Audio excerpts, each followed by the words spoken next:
Right, the fourth element for the question bank covers measurement units.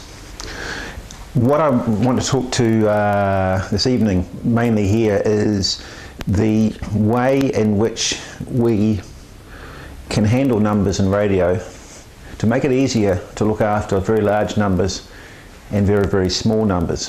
Some of the numbers we use would be incredibly awkward unless we had an easier way to handle them, and I'll do that just shortly. Firstly, the other thing that's listed in the study guide is a quick coverage of volts, amps, resistance units, volts being the unit of voltage, amps the unit of current, ohms the unit for resistance, and then it talks a bit about impedance. I think it's best if we leave that to when we come on to those particular things in more detail and later units. So, as I was saying, some numbers are quite easy to get a handle on. When we talk about a 12-volt car battery, we're talking about 12 volts. A nice, easy, convenient number. A simple fan heater on high power will draw about 10 amps off the mains. Make sure my LED light's on here, my remote mic, that's good. 10 amps. Easy numbers to deal with. There's no problem there. What if we start to get very large units? And an example might be with respect to voltage. For instance, we mentioned in the last thing about static electricity, or opposites attracting inside a colour picture tube, TV tube. You might find very high voltages, say for an example 35,000 volts. Now it gets a bit tedious writing 35,000 all the time. There's a lot of zeros to write down. So what we do here is we can use the concept of a multiplier. And what we do is we can use an abbreviation K, meaning kilo, which means thousands, okay, of volts. Or we can abbreviate that to just shorten it, 35 kV, small k, large V, and much easier numbers to handle, isn't it? 35 kV or kilovolts. In fact, people will say that. For example, the high tension power lines you see going around the country typically are running at 220,000 volts. However, people just refer to that as 220 kV. An easier way of saying a larger number. It's exactly the same as what we do when we're talking about distance measurement, like kilometres. For example, it's 29,000 metres to Picton from here. Much easier to say 29 kilometres. Same as the unit of mass, the gram or the kilogram. When you're talking about someone's weight, average weight for a male, not me, 70 kilograms. Easier to say than 70,000 grams. That's kilo. You can go one step up. When we talk about frequency, which is measured in cycles per second and given the name hertz, which we'll talk about that a bit more later on. The local radio repeater here that we listen to on a 2 metre band transmits on 146,950,000 hertz. It's a bit of an awkward number to use. So what we can do is use the multiplier mega for times a million, and we can call that 146.95, often put an O in there, megahertz. Much easier way of putting it. If we want to convert it back into hertz, we just put the zeros after that. 146 million, yeah. So there's a decimal point there. We've got 3 places there. Put a couple of more 3 zeros there. Get rid of that decimal point. We're back to where we started from. We could, if we want to, there's no stopping us from expressing that in kilohertz. Okay. Remember, kilohertz is a multiplier, a kilo for thousands. So we can drop off that there, replace it with the K. It's running on 146,950 kilohertz. But you can see that the megahertz is easier, it keeps the numbers smaller. So that's routinely done in radio, that kilo and mega and so on. You can go a step higher. Microwave ovens typically run on what's called 2.5, around about 2.5 gigahertz. Giga is multiplying by 1,000 million.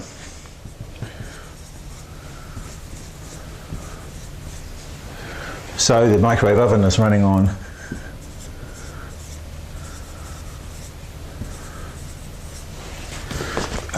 2,500, have I got this right, million hertz, okay?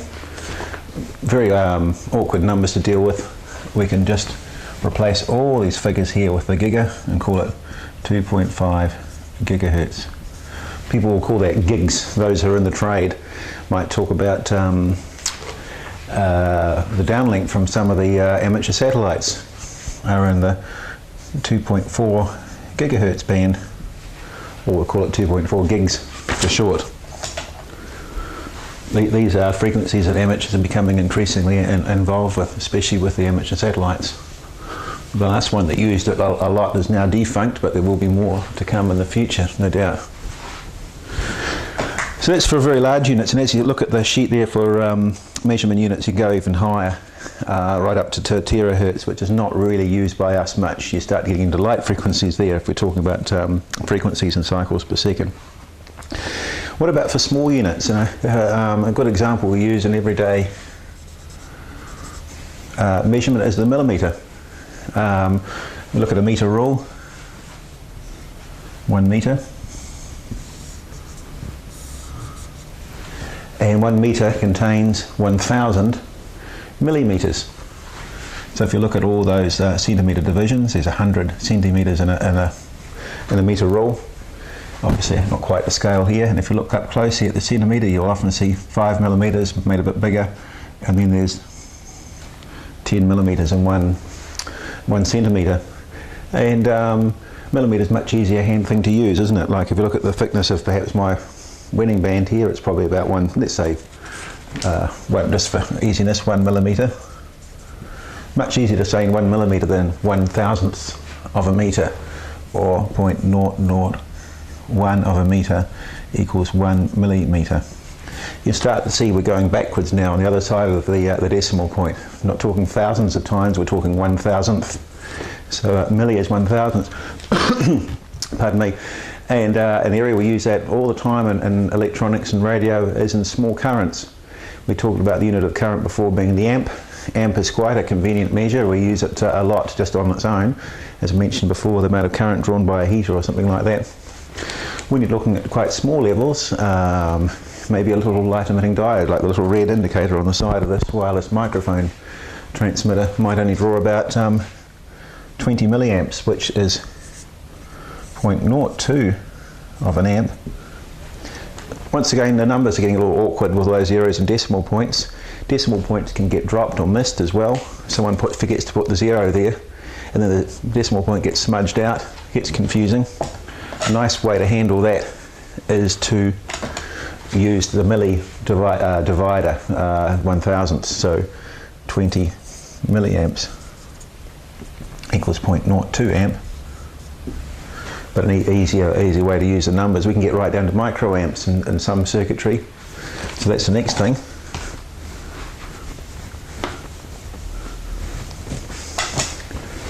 Just stop there. Right, just did a quick check on, make sure the camera was running right, and it is, thank goodness. One of the reasons I'm doing this session without an audience present is last night when I did the second part, something went wrong with the wireless mic and I ended up with 20 minutes of video with no sound. I could have treated it like a spaghetti western and dubbed another language or something. That would have been funny, wouldn't it? Okay, meanwhile, back at the serious stuff. Micro. Sometimes 1,000th of something is just too big. It's not small enough, so we have to go down a step. And we might talk about microvolts as being the size of the voltage of a signal arriving from an aerial into our receiver. Micro. Micro doesn't, remember milli had the symbol M. Micro actually has a Greek letter, mu, which is that symbol there, sort of a U with a long tail.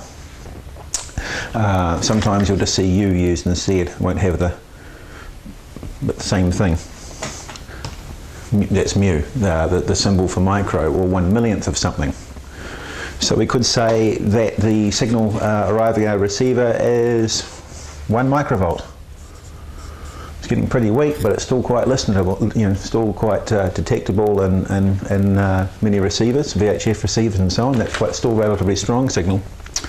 1 microvolt, that means 1/1,000,000th of a volt, or 1.00001 of a volt. Very difficult figures to use. You can see why we use these terms. You could also say 1/1000th of a millivolt, so you could call that 0.001 millivolt. It's generally easier when you get to getting too many zeros like that after decimal point to shift into the next smaller divider or multiplier. So switching over from milli to micro. Typically you can get much smaller units than this in electricity, and a good example is capacitance, or the capacitor. We'll be talking about capacitance later. Now capacitors are measured in farads, and if 1 farad is an extremely large capacitor, you might approach that sort of figure in large linear power supplies. So we'll come under our power supply section. But and typically in radio we use capacitors of quite small amounts, and sometimes getting right down to ridiculously small levels. Very, very small now we use terms like nano and picofarads, which you'll see on the list there. Nano is getting down to 1/1000th of a microvolt, microwatt, doesn't matter what you're talking about, but there we go. Hang on, one too many zeros. That would, if our capacitor was 1 nanofarad, that's the number we're looking at. Farad, that's the symbol. But we can make that much easier, just call that 1 nanofarad, away we go. We then go down to, typically in capacitance we might talk right down to just a few tens or even single picofarads, and that's when we go down even 1,000 times less. Let's say 500 picofarad. There we go. Starting to get quite tiny. We're only talking sort of half a nanofarad at that level. That would be the tuning capacitors here in old valve radios that we amateurs often use for aerial tuning units. And instead of writing that number there, you can just write 500 picofarad. We don't generally go any smaller than that. There are multipliers that go smaller again. Femto and alto. Should it be alto? But we don't typically go that tiny in radio, nothing that I can think of anyway. Now, just to finish off some of the maths behind it, you'll see on the right-hand column there a scientific notation, and that is expressing something as an exponent, or 10 to the power of something, just to make if you're going to write something out purely in a mathematical form without using kilo or mega or giga or milli or micro or nano or pico. So 1 kilometre, we talk about 1,000 metres, or we can say 1 by 10 to the power of 3 metres. 10 to the power of 3 means a 1 with 3 zeros after it, times 1,000. When we talked about megavolts, 1 megavolt, 10 is the same as saying 1 by 10 to the power of 6, which is a 1 with 6 zeros. After that, a million. 1, 2, 3, 4, 5, 6 zeros, 1 by 10 to the 6. Giga, 1 by 10 to the 9. 1,000 million. And then right. Get rid of our meter rule up there. So we talked about numbers to the power of something. If it's smaller than 0, as in milli, 2 L's, 1 L, milli, micro, nano, what's next, pico. Milli was 1/1000th, we're talking about 0.001.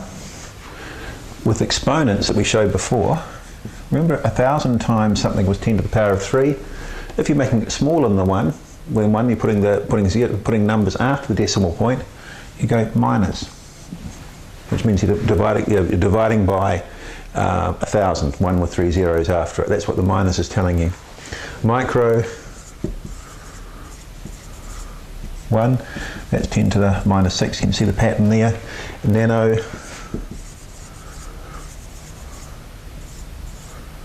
10 to the minus 9, dividing by 1 with 9 zeros after it. And pico starts to get a little bit silly, but you can see the value of all this. That's 3, 6, 9, 12 points after decimal point, 10 to the minus 12. So there you go. Let's talk about multipliers under measurement units. Obviously make life a lot easier. And just remember, if you're getting a bit confused, we do use it in the everyday life. Kilograms, kilometres, things like that, millimetres. It is something that we do use all the time, and we use even more in radio. Very useful way to get a handle on the very large and very small numbers around the place. Right, the next element, let's shut the door. Sorry, need to cover is Ohm's Law.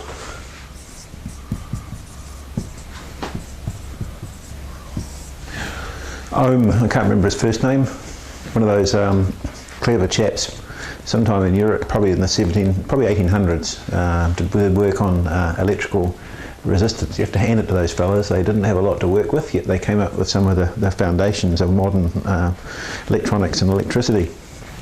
Ohm's Law is all about the relationship between current and voltage in electrical circuits involving resistance, where current is flowing through conductors that do offer some resistance to current flow. And we'll come on to in a minute. We'll just use a light bulb as an example, as a resistor, just to measure the current flowing and do some Ohm's Law calculations. Now, we saw the battery, let's grab that, excuse me. We're talking about before under cells, a 12 volt battery, which we can draw on the board. Now, remember I said that it's made of a number of cells. We don't have to draw all 6 cells in there. We can just represent it as being one cell, and we'll just write 12 volts next to it. It's easier than drawing all the 6 cells that make it up.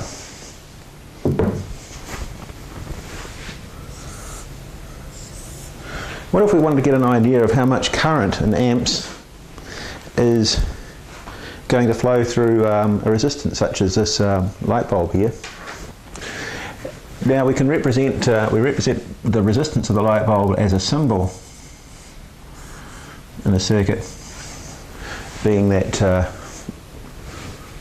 wavy line like that. That's a resistor. There is a more modern symbol. The accepted standard industry symbol for resistor is a rectangular box like that. I'll generally draw with this one. I find it easier to draw just a quick wave of the pen rather than the rectangular box. I think that Philips brought that one in, and it's sort of been adopted as the international standard. When we draw a circuit, we can draw things as symbols. We don't have to draw physically the picture of the battery. We'd use that symbol there. Conductors in a circuit, copper wire, or there might be copper tracks in a printed circuit board or something like that, just generally drawn as lines like this, and then a resistance by the box or the wavy line over there. And that can be our light bulb. We can actually just use a symbol for a light bulb as well, which is something along these lines, with a little ring, a little circle around it representing the light bulb glass envelope. But there's nothing stopping us just drawing it as a resistor, because that's effectively what it is. It's not a perfect conductor. It's something that offers resistance to electron current flow. Now, there is a mathematical relationship between how much resistance there is the voltage in the circuit and how much current in amps flows around, and that's where Ohm's law comes in. Now electrical resistance is measured in the unit ohm, hence Ohm's law, ohm, and it has a symbol omega, or that's a symbol there. That's one of the Greek letters of the alphabet, omega, and that's a symbol for ohm, so we will see that symbol all the time. And just tying back to measurement units, often the units we use are quite large, it might be thousands or millions of ohms. So we'll talk about something might have a resistance of 2,200 ohms, so we can write 2.2 k ohms, and away we go. Alrighty. Now, if we have a resistance in a circuit of 1 ohm, and the battery voltage is 1 volt, then the current that will flow around the circuit, the electron current flow, will be 1 amp. A 1 volt battery will make a current of 1 amp flow through a 1 ohm resistor. Ohms, as I say, is a unit that we measure resistance by. We'll go back to what we had before. In fact, in our little experiment, we're going to use a 10 volt battery. It's not going to be a battery, it's going to be my trusty old Dick Smith kit set power. It's been dropped a few times at Ratley. It plugs into the mains and it provides various voltages, but we can use a 10 volt supply on the outlet here. Makes the maths easier. Nice round numbers, 10 volts. So we've got a 10 volt battery. And what we can do is we can hook our light bulb up to a 10 volt battery, and without having to measure the resistance of the bulb, we can measure the current flowing in the circuit and use Ohm's law. We put a meter in there, an ammeter, measures amps.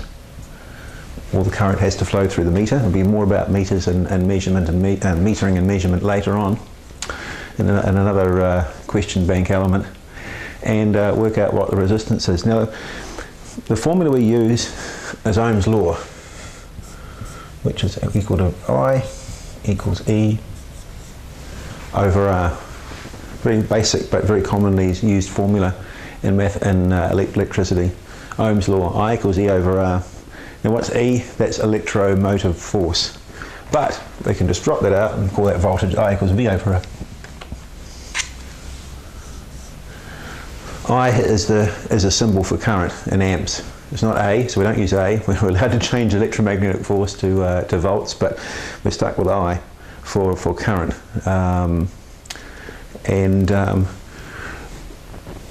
We can use that formula in other ways. We can rearrange it, so we can use Ohm's law to calculate resistance. So if we know the voltage and the resistance in a circuit, we can calculate the current that will flow.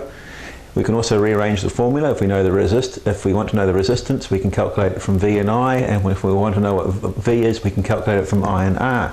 Now, rather than go into the mathematics of rearranging formulae, there's that nice little symbol in the Ohm's law element, which is V or E and I and R. I times R.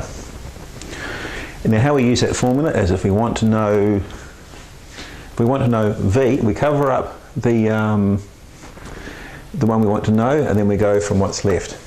So if we want to know V, it's equal to I times R. Voltage is equal to the current flowing in the circuit times the resistance in the circuit. If we want to know what R is, that's equal to V over I. So R equals V over I.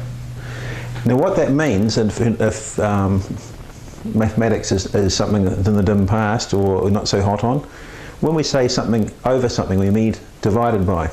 So R is equal to voltage divided by current, amps. The resistance in a circuit is equal to the voltage applied to the circuit divided by the current that flows in it. Okay. Likewise, if we want to know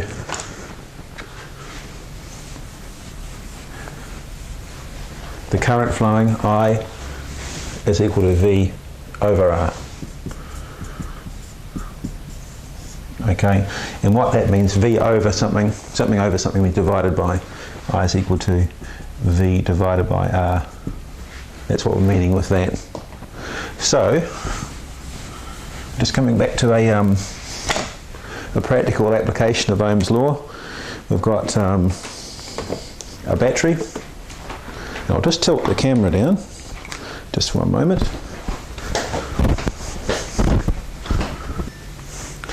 Right, sorry, I must get myself a cameraman these days. Put that out of the way.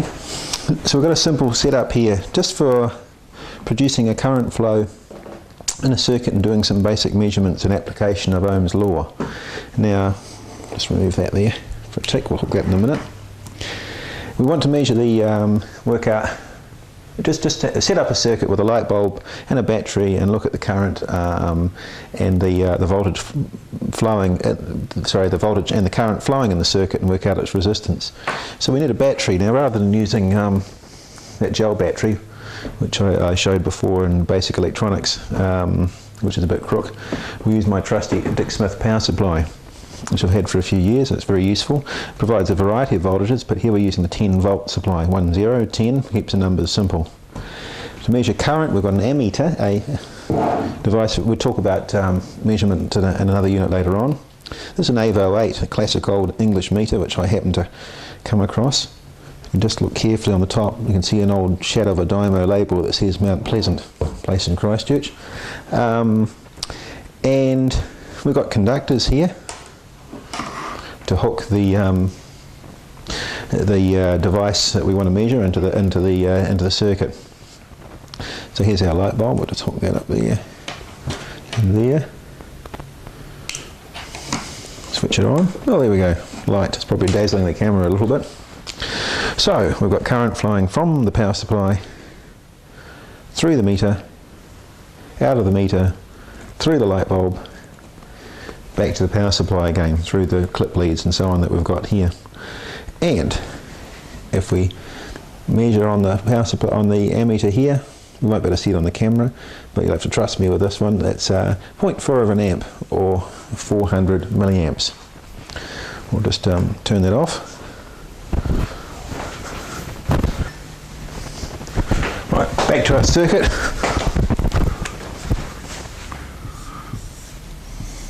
That's a symbol for an ammeter, by the way, that measures current. Here's our resistance, the light bulb, the 10 volt battery, or in this case a 10 volt power supply, same thing. Using good South Island hydroelectricity. If you're the North Island, it'll probably be coming from the Cook Strait cable from Lake, across the, yeah, we won't go into that. And our resistance, the light bulb. Now we know we've got flowing in the circuit a current of 0.4 of an amp. We worked that out, 400 milliamps. Now this is where we apply Ohm's law. We want to know what the resistance is. Back to the triangle, V, I times R. Now, what do we know? We know the voltage, we know the current, we want to know the resistance, we cover up the resistance, V over R. R equals V over I equals 10 over 0.4,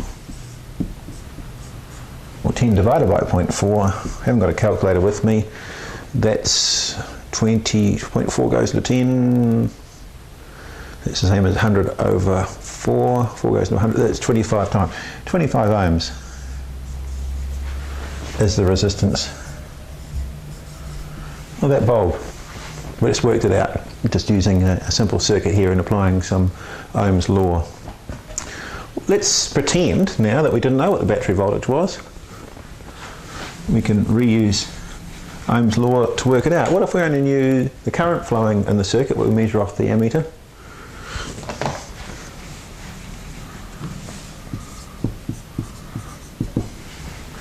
We knew that the bulb's resistance was 25 ohms. Wonder what the voltage of the power supply that's applied to the circuit is producing that. Well, we can rearrange Ohm's law. We can use that triangle to do the job for us to give us the answer. Now we want to know V. So V is equal to I times R, which is equal to 0.4 times 25. Now you could reach for the calculators, but I guess we know it's going to be 10. 0.4 times 25 is 10 volts. So we could work out the voltage being applied without actually measuring it. We could just calculate it back. Alrighty. Now let's say we didn't have a meter in the circuit, but we wanted to know what current was flowing through there anyway. What's the current flowing in that circuit? Which is a thing we want to know quite often. We can't always measure it. We don't want to break the circuit up, so we can just calculate it from Ohm's law. So we know V, we know R, and we want to calculate I, current. So we cover up the I equals V over R,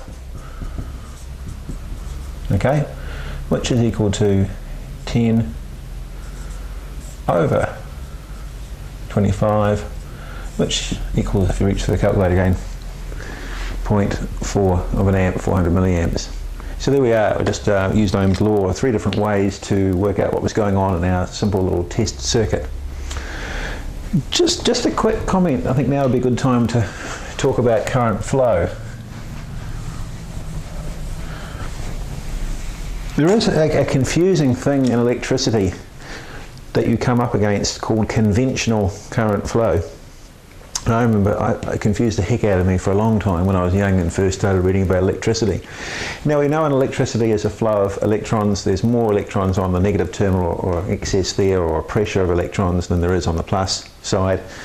And the electrons flow around the circuit like that from minus to plus. Put little E minors there for electrons whizzing around the circuit. But and I think probably this goes back to the days when batteries were first played around with and before electrons were discovered. People were hooking up circuits and things long before they knew what electrons were or they'd been discovered or thought of, and used to talk about current going from plus to minus.